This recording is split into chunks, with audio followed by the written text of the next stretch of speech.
The wheels of Rick's 18-wheeler groaned as they gripped the lonely highway. He'd been on the road for 14 hours straight, keeping himself awake with the bitter sludge that passed for coffee at roadside gas stations and the endless blast of a gritty, static-laden radio channel. The late-night hauls were always the worst. Miles of desolate roads stretched out ahead, lined by skeletal trees that seemed to whisper in the wind. Tonight, the air felt different, heavy, almost suffocating. As Rick shifted in his seat, adjusting the rearview mirror, he caught a glimpse of movement along the edge of the road. It was just a shadow, or so he thought. An hour later, as he approached a narrow bridge, his headlights fell upon a figure standing dead center in the road. Rick's stomach dropped, a woman, pale and ghostly, her eyes hollow and mouth twisted in a scream that never ended. He slammed on the brakes. The tires screeched, the truck jackknifed, and Rick gripped the wheel with white knuckles, praying to any deity that might listen. When the truck finally ground to a halt, the figure was gone. His chest heaved. What the hell had he just seen? He stepped out into the cold night air, flashlight trembling in his grip. There were no tire marks, no signs of impact, just silence so dense it pressed on his eardrums. Then he heard it, the distant wail of a child. The hairs on the back of his neck stood up. He knew he shouldn't investigate, but something primal compelled him forward. The sound led him off the road and into the dark woods. The trees closed in around him, swallowing the light. The crying grew louder, echoing through the tangled branches, until he stumbled into a clearing. There, standing beneath the skeletal trees, was a rusted-out, burned shell of a truck. Its cab caved in, the scorch marks like the grasp of some monstrous hand. The air stank of burnt rubber and something far worse, decay. Rick stepped closer, peering through the shattered windshield. He wished he hadn't. Inside, skeletal remains were fused to the seat, mouth agape in a silent scream. The cry of the child ceased. In the stillness, Rick turned only to find himself face to face with a woman from the road. This time, he couldn't move. Her ice-cold hands clamped onto his wrist, and 1,000 visions exploded in his mind. Flames, screams, the violent crash that claimed her life and those of her children. He stumbled back, heart-pounding, breaking free as the ghostly form flickered and faded. Sprinting for his rig, he barely registered the tears streaming down his face. He started the engine, desperate to leave, but the truck refused to budge. In the rearview mirror, shadows danced. "Don't leave us," a voice whispered from the dark. The spectral figures of the woman and her children materialized on the passenger seat, faces etched with anguish, the doors locked with a snap. Rick screamed, slamming on the accelerator. The truck lurched forward, but no matter how fast he drove, he couldn't shake the icy grip of his passengers. Hours later, dawn broke, and Rick's truck was found abandoned on the side of the highway. No sign of him. Only deep gouges in the seat and the faint scent of burnt rubber lingered in the air. They say that if you drive that stretch of road at night, you can sometimes hear a truck's horn blaring in the distance, an echo of a driver who never made it home. And if you listen closely, you just might hear the whispers of the family that haunts him still, desperate to be freed from their eternal ride. The old road had no name on any map, just a faded sign warning of sharp curves and falling rocks. Truckers whispered about it at greasy truck stops, but most never dared to drive it. It was said the road led through Devil's Hollow, a stretch of pitch-black forest that swallowed the light and echoed with cries of the lost. Cole didn't believe in ghost stories. Hauling freight left little room for fairy tales. He was 3 days behind schedule and couldn't afford detours. As the sun dipped behind the trees, he turned onto the cursed road, feeling the weight of the whispers at his back. The headlights carved through the darkness, but shadows danced along the periphery, moving with an unnatural fluidity. The air grew thick with fog, and the temperature plummeted, breath visible as frosty clouds. Cole adjusted the heat and kept one eye on the winding path ahead. His radio crackled to life, a garbled voice muttering words he couldn't understand. He turned the knob to silence it, but the static only grew louder, blending with the low groan of something moving in the forest. A sharp bang echoed from the trailer. Cole gripped the wheel, his pulse quickening. Just a pothole, he told himself. The radio crackled again, this time with a shrill scream that pierced his ears. He yanked the cord, shutting it off. The scream didn't stop. It wasn't coming from the radio. Eyes fixed on the road, He caught a glimpse of something huge moving through the trees, a massive silhouette, its limbs elongated and twisted. He stomped on the gas, trying to outrun it. The road curved violently. Tires squealed. The trailer skidded, barely avoiding the edge of a ravine. Heart pounding, Cole glanced in his mirror. The shape was gone. The scream faded. Breathing heavily, he thought he was safe, until he noticed the handprints on the inside of his windshield. Small, bloody prints that smeared as if dragged downward. A child's voice whispered, "Help me." Cole jerked the wheel. The truck swerved and the lights flickered. Shadows clawed at the windows, whispering his name. A face emerged from the darkness, a pale boy with empty eyes and a twisted grin. His voice was hollow, filled with centuries of suffering. "You can't leave. We need a driver." The steering wheel burned in Cole's hands, the leather fusing to his skin. He screamed, trying to break free, but his hands were locked in place. Images of trucks, dozens, hundreds, crashed and broken along the road flashed in his mind. He saw the faces of other drivers, their spirits trapped in their rigs, eyes wide with terror. The boy grinned wider, revealing jagged teeth. "Drive." The truck roared to life on its own, speeding through the hollow as the fog closed in.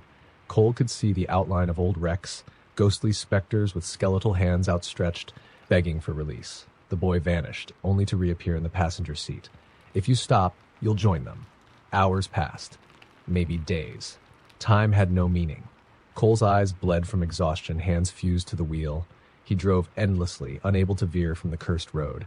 Occasionally he'd pass another trucker, their hollow eyes meeting his for a fleeting moment, a silent scream for help. But no one escaped Devil's Hollow. They say that late at night, if you drive too close to that road, you'll see headlights that never stop shining. If you hear a horn blaring or feel the chill of death on your skin, it's already too late. The drivers are still out there, forced to roam until another soul dares to take their place. So if you value your life, stay away from the hollow, because once you enter, you'll never leave the road again. The diesel engine of Sam's rig growled as he pulled into a desolate truck stop in the middle of nowhere. The neon sign buzzed, flickering open in a sickly green glow, casting jagged shadows that seemed to dance and leer. The place looked like it hadn't seen customers in decades, but Sam had been driving for hours and desperately needed a break. As he parked, he noticed only 2 other trucks in the lot, their windows opaque with grime. Something about them felt wrong, but exhaustion overruled his gut instinct. Inside, the air was stale and reeked of burnt coffee and old grease. The walls were lined with faded photographs of truckers, men and women smiling over coffee mugs, posing beside rigs, faces frozen in time. There was a strange number of these pictures, and some were so old they had yellowed and curled at the edges. The lone waitress behind the counter gave Sam a dead-eyed stare as she poured him a cup of tar-like coffee. Her name tag read, Mabel. Sam sipped the brew, wincing at the bitterness. "Rough place," he muttered. Mabel didn't respond, just kept staring. He felt a chill crawl down his spine and turned his attention to the ancient jukebox in the corner. The music wasn't playing, but a soft, crackling hum emanated from it, as if it were trying to tune itself. He was about to leave when the front door creaked open. Another trucker, gaunt and hollow-eyed, stumbled in.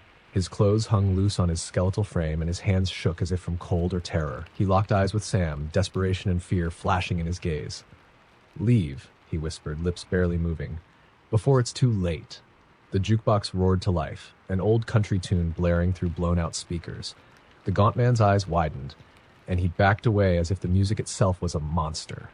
Mabel's lips twisted into a grotesque smile. "Another one, huh?" They never learn. The lights flickered. The other 2 trucks outside roared to life, engines revving as if possessed. Sam bolted to the door, but it slammed shut in his face, locks clicking into place on their own. The jukebox played faster, the music warping into something distorted and demonic.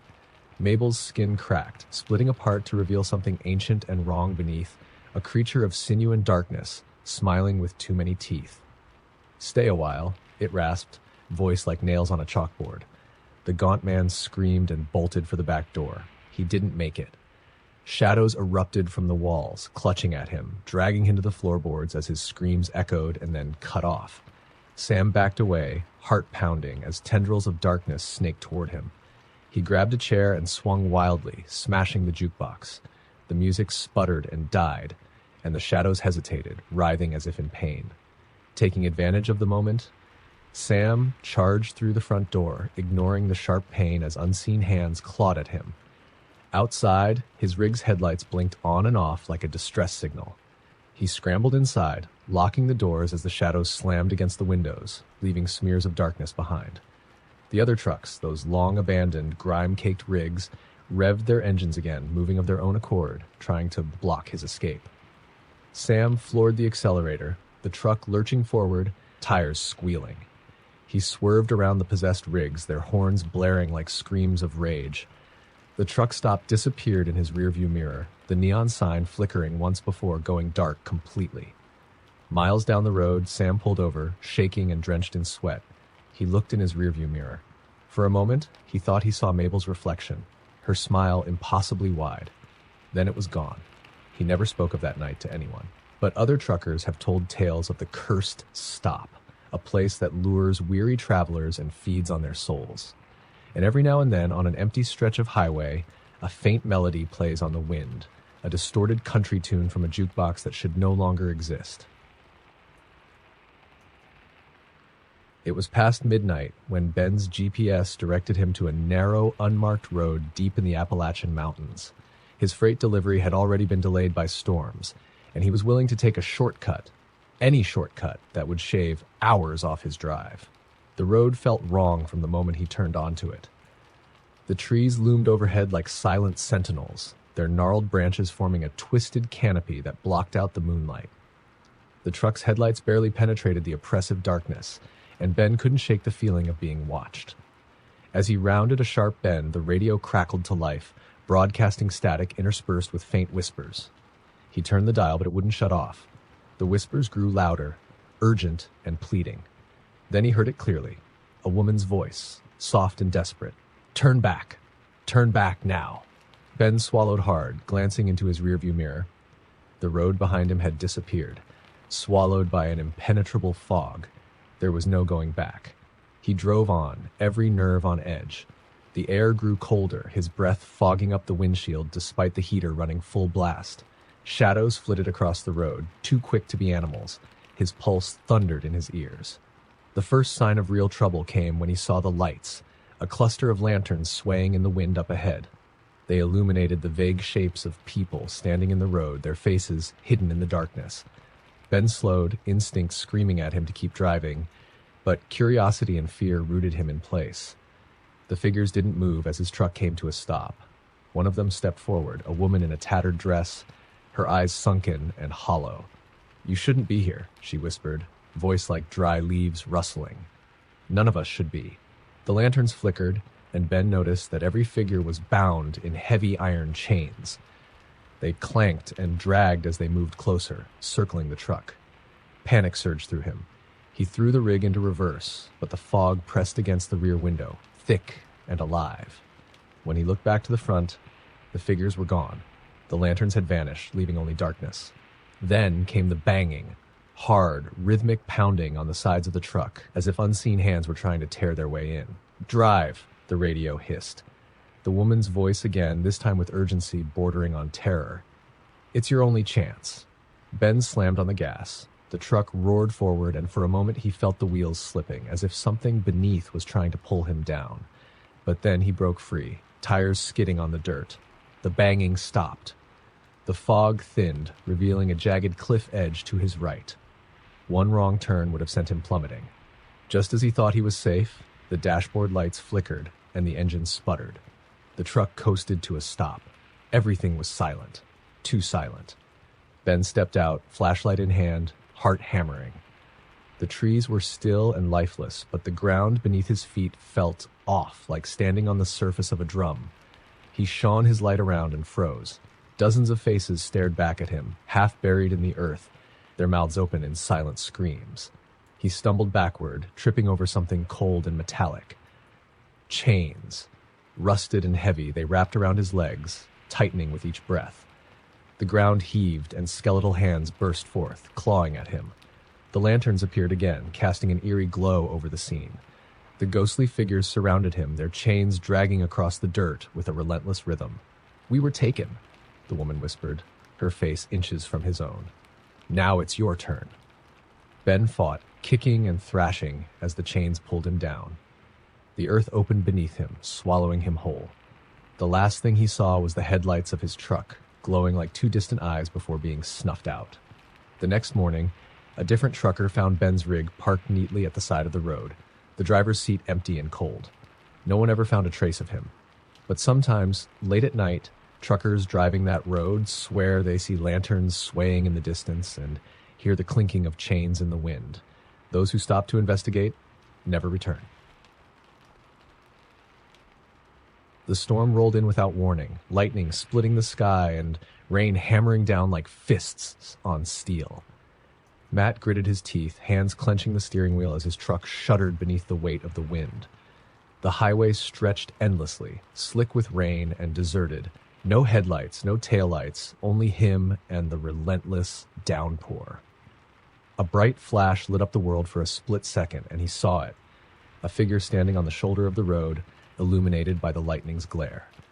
The image burned into his retinas, a man in a sodden coat, face obscured by shadows, one arm raised as if trying to flag him down.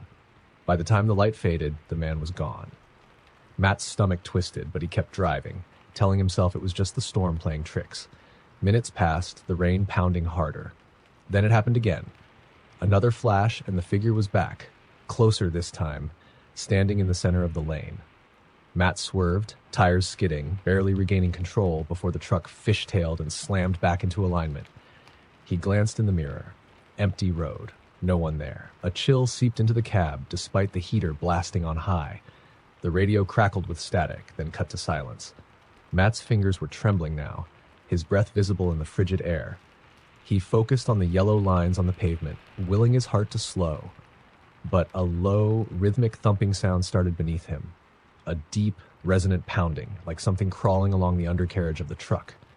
Matt pulled over, flashlight in hand.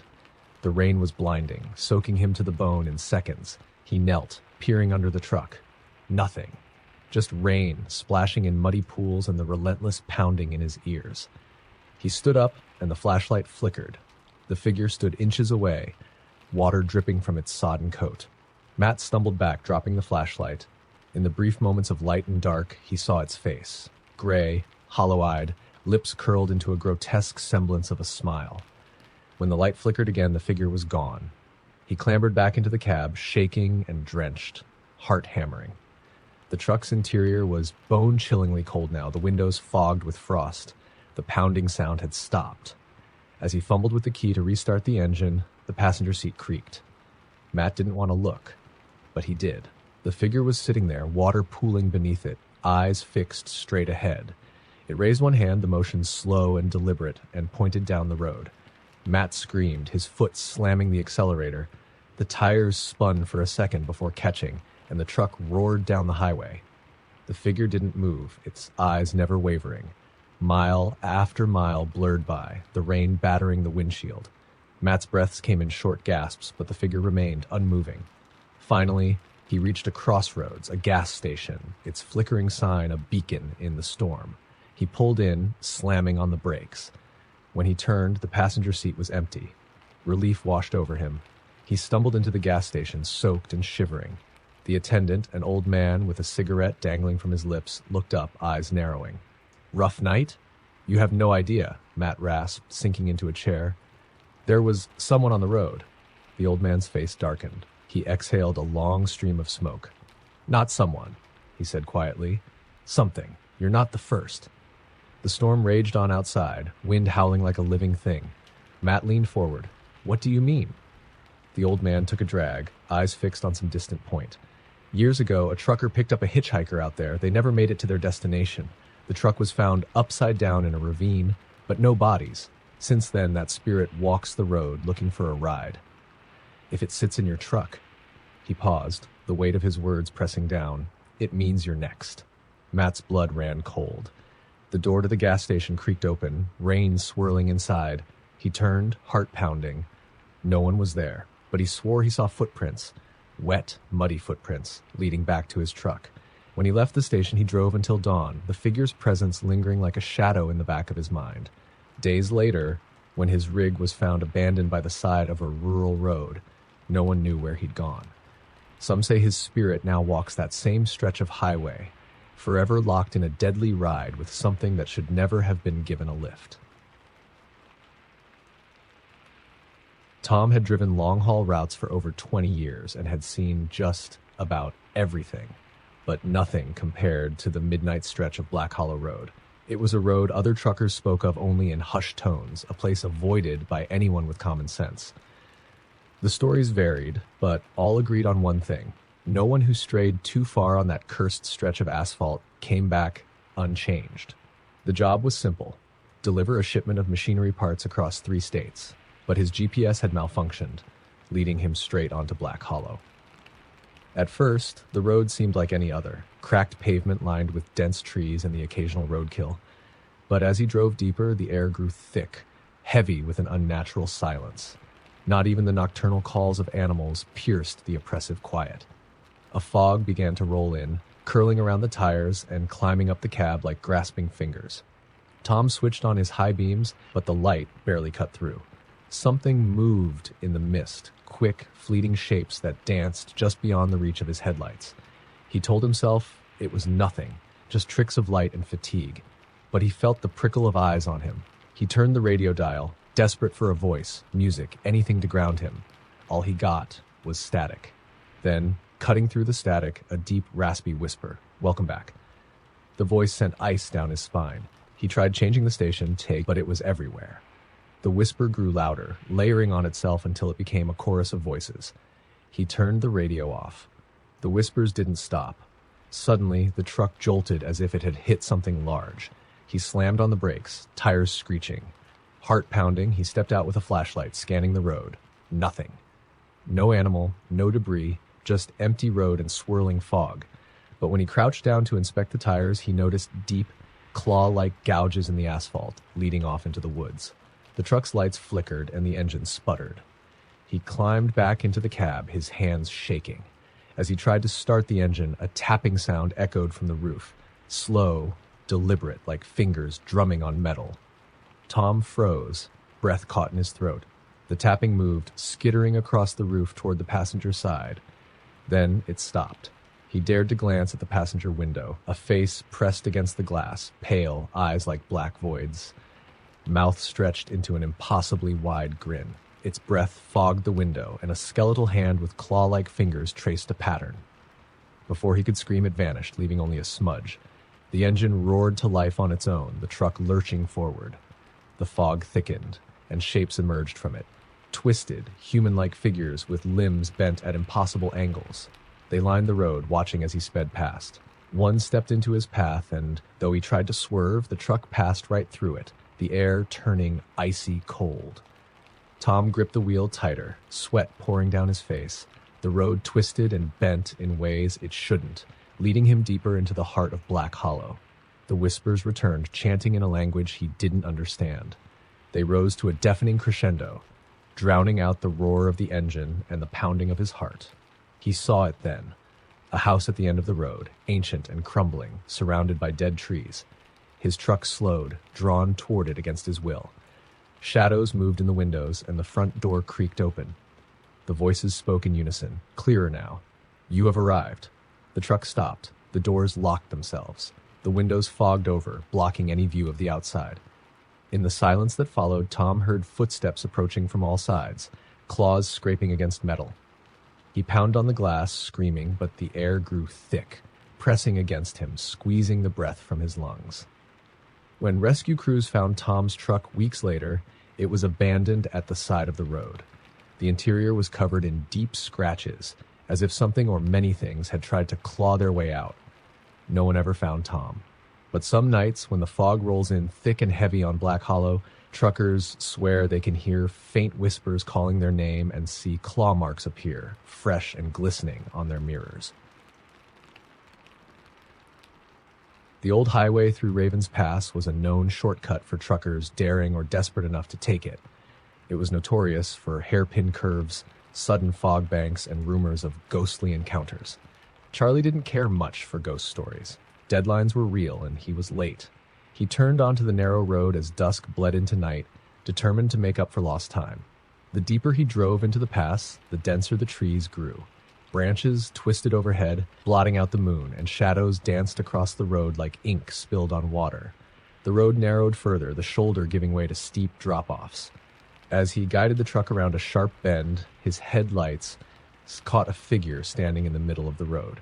Pale and thin, it wore a tattered white dress that fluttered in a wind Charlie couldn't feel. He slammed on the brakes. The tires screeched, and the truck shuddered to a halt mere feet from the figure. Heart pounding, Charlie peered through the windshield. The woman, if that's what it was, didn't move. She stared at him, eyes hollow and dark, her face an expressionless mask. Charlie rolled down the window, the night air chilling his sweat-drenched skin. "Hey, you need help?" he called out, his voice trembling despite himself. The woman tilted her head, the motion jerky, like a marionette's. Then she slowly raised one arm, pointing down the road. Charlie followed her gaze but saw only more darkness. When he turned back, she was gone. He exhaled, shaking his head. "You're seeing things, old man," he muttered, pressing on the gas. The truck crept forward, and he kept one eye on the mirrors. She didn't reappear, but the air in the cab felt heavy, and a faint scent of rot lingered. Miles passed in tense silence. Just as he began to relax, static burst from the radio, crackling and popping. A voice cut through the noise, distant and warped. "Help me, please, help me." The words repeated, desperate and pleading. Charlie turned the dial, but the voice persisted, growing louder. "Don't leave me here." He shut the radio off, but the voice continued, echoing in his head. "You left me. You left me." The words twisted, accusing. Panic surged, and he gripped the wheel tighter. The fog rolled in suddenly, swallowing the road. Shapes moved within it. Vague, flickering forms that seemed to dart closer whenever he looked away. His headlights barely cut through the thick mist, and the truck's tires crunched over something that wasn't gravel. He stopped, breathing ragged. Something scraped against the side of the trailer, a slow, deliberate drag like nails on metal. He climbed out, flashlight in hand, the beam quivering. The fog swallowed the light. He walked the length of the truck, every step heavier than the last. The scraping sound stopped. For a moment, there was only silence. Then a hand shot out of the fog, clawing at him with skeletal fingers. He stumbled back, the flashlight spinning from his grip. Shadows lunged from the mist, voices whispering in a cacophony of rage and despair. He saw faces, distorted, twisted, eyes burning with hate. One lunged for him, its mouth stretched impossibly wide, teeth gleaming. Charlie scrambled back into the cab, slamming the door shut as the windows fogged up with handprints. Dozens of them, pressed from the outside. The engine roared to life, and he floored the gas. The truck tore through the fog, tires skidding on slick pavement.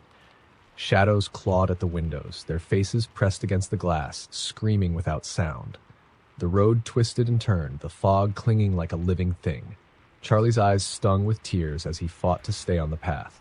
Then, without warning, the fog thinned and the truck burst into a clearing. The sudden brightness of his headlights revealed an old, rusted sign. Raven's Pass, closed since 1972. Below it were dozens of photographs, weathered and cracked, of missing truckers. Their eyes seemed to follow him, pleading for escape. Charlie didn't stop. He drove until dawn, until the road widened and the shadows gave way to light. When he finally reached the next town, he stumbled out of the truck, shaking and pale. Locals listened quietly as he told his story, their faces grim. One old man nodded, his voice low. "Those who don't make it out, their souls linger in the pass. You're lucky to have escaped." Charlie never drove through Raven's Pass again. But every now and then, as he lay awake at night, he could hear the static of the radio and the echo of a woman's voice whispering, "You left me."